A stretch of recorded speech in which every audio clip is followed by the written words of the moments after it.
तो बच्चों इस वीडियो में हमारा क्वेश्चन है, ये सैनिक स्कूल 2024 क्लास 9 का मैथ का क्वेश्चन है और इसका स्टेटमेंट दिया हुआ है if x is equal to 4ab by a plus b then the value of x plus 2a divide by x minus 2a plus x plus 2b divide by x minus 2b is, और यहाँ पे चार option इसके दिए हुए हैं। तो आपको इस x का वैल्यू इस गिवन टर्म्स में आपको सब्स्टिट्यूट करना है और उसको सॉल्व करके आपको इसका वैल्यू फाइंड आउट करना है कि वो क्या होगा। तो यहाँ पे इस चीज को सॉल्व करने के लिए आप चाहे तो डायरेक्टली भी कर सकते हैं, लेकिन थोड़ा ज्यादा आपका टाइम कंज्यूम होगा, इसीलिए हम इस टर्म को यूज करके थोड़ा एक सिंप्लीफाइड टर्म बना लेते हैं और तब उसको इस इक्वेशन में यूज करेंगे तो हमारे लिए सॉल्व करना आसान हो जाएगा। तो यहाँ पे हम इसको लिख सकते हैं x इज इक्वल टू दिया हुआ है 4ab divide by a plus b। अगर आप फर्स्ट टर्म में देखेंगे तो क्या है, x plus 2a divide by x minus 2a।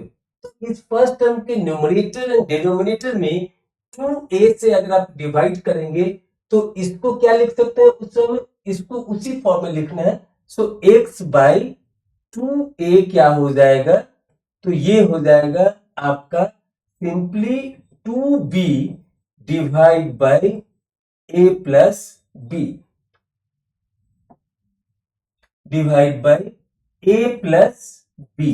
Similarly हम लोग यहाँ पे अगर आप सेकेंड टर्म को देखेंगे तो क्या है, x plus 2b divide by x minus 2b।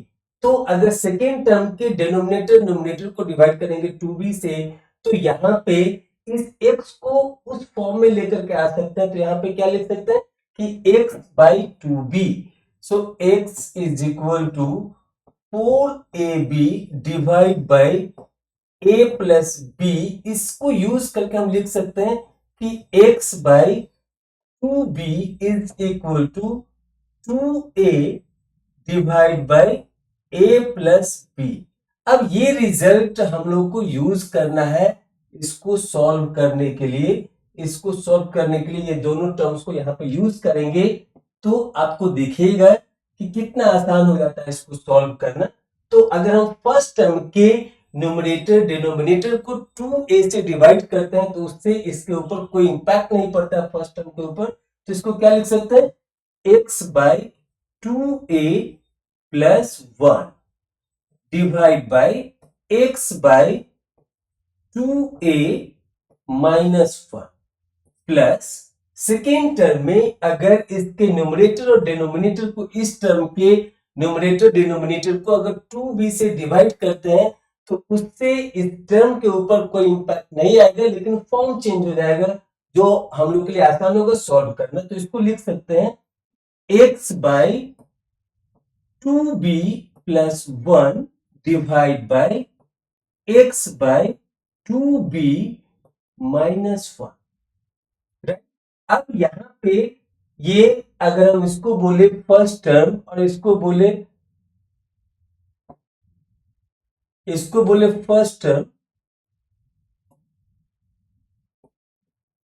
और इसको बोले सेकेंड टर्म, तो इन दोनों को यूज करके हम यहाँ पे इसको सॉल्व कर सकते हैं। तो x बाई 2a का वैल्यू अगर सब्स्टिट्यूट करेंगे तो क्या मिलेगा, 2b divide by a plus b plus 1। Similarly नीचे में क्या मिलेगा, x बाई 2a के बदले में हम लोग सब्स्टिट्यूट करेंगे 2b divide by a plus b minus 1। और यहां पे इसको क्या लिख सकते हैं, तो इस सेकेंड टर्म वाले को यूज करेंगे यहाँ पे। तो x बाई 2b के जगह पे क्या लिख सकते हैं, 2a divide by a plus b plus 1 divide by 2a divide by a plus b minus 1। अब यहां पे इसको सॉल्व करेंगे तो न्यूमरेटर साइड का भी जो डिनोमिनेटर आएगा, मतलब इसका एलसीएम जब आप इसको सॉल्व करेंगे तो इसका एलसीएम क्या आएगा, तो a प्लस बी और ऊपर में क्या हो जाएगा 2b a प्लस b। और नीचे में भी इसको सॉल्व करेंगे तो इसका भी एलसीएम क्या आएगा, a प्लस बी, और इसको लिख सकते हैं 2b minus a minus b, वो न्यूमरेटर के फॉर्म में हो जाएगा। तो इन दोनों में a प्लस बी कैंसिल हो जाएगा।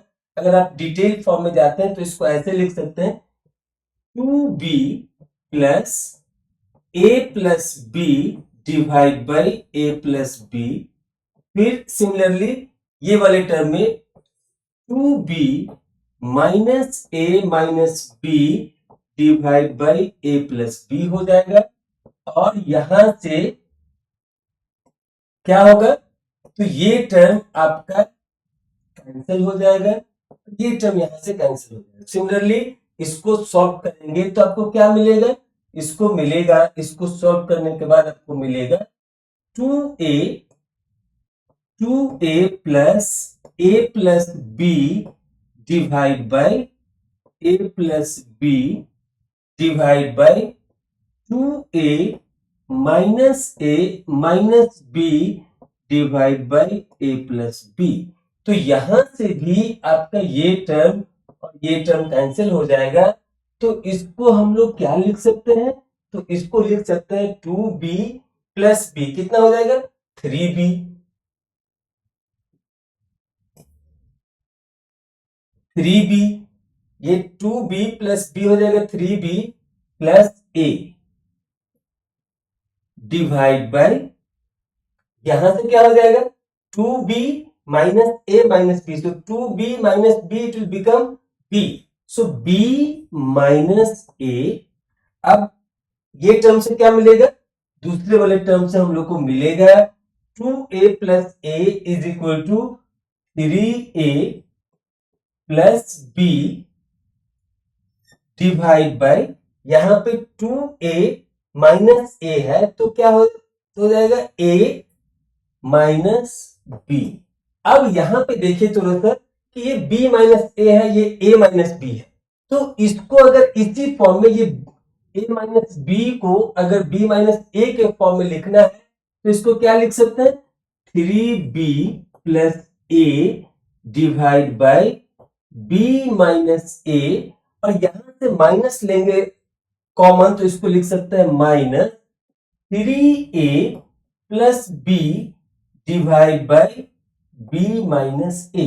क्यों हमने किया, क्योंकि अब यहां पे दोनों टर्म का डिनोमिनेटर सिमिलर हो गया, तो अब यहां पे जब आप इसका एलसीएम लेंगे तो क्या हो जाएगा b माइनस a, और ऊपर में क्या हो जाएगा, सो ऊपर में हो जाएगा 3b प्लस a माइनस, ये तो माइनस है और यहां पे इसके साथ मल्टीप्लाई हो जाएगा, तो माइनस 3a माइनस b। अब यहां पे अगर आप न्यूमरेटर पार्ट को देखेंगे तो 3b plus 3b minus b, so it will become 2b। उसके बाद फिर a minus 3a, so this will become a minus 3a, it will become a minus 2a divide by b minus a। तो अब यहां पे आपको दिखेगा, क्या दिख रहा है कि 2 वहां पे कॉमन है, so this will become a 2 common and b minus a is the numerator, यहां पे b minus a is the denominator. So अब आप इसको सॉल्व करेंगे तो क्या मिलेगा आपको, b minus a gets cancel, so this value will become है। तो इस फॉर्म में लाने के कारण चीजें थोड़ा आसान हो गया, और हमने आपको समझाने के लिए इतना सारा स्टेप लिया है, अदरवाइज आप चाहे तो कुछ स्टेप को स्किप कर सकते हैं। और इस तरीके से आपको इस टर्म को सॉल्व करने के बाद, इस एक्सप्रेशन को सॉल्व करने के बाद इसका जो आंसर आया वो क्या है 2। So 2 is matching with option B. तो इस तरीके से हमारा जो राइट आंसर है इस क्वेश्चन का वो हो गया ऑप्शन बी, और इस तरीके से इसका सॉल्यूशन हमारा एंड हो गया। Thank you.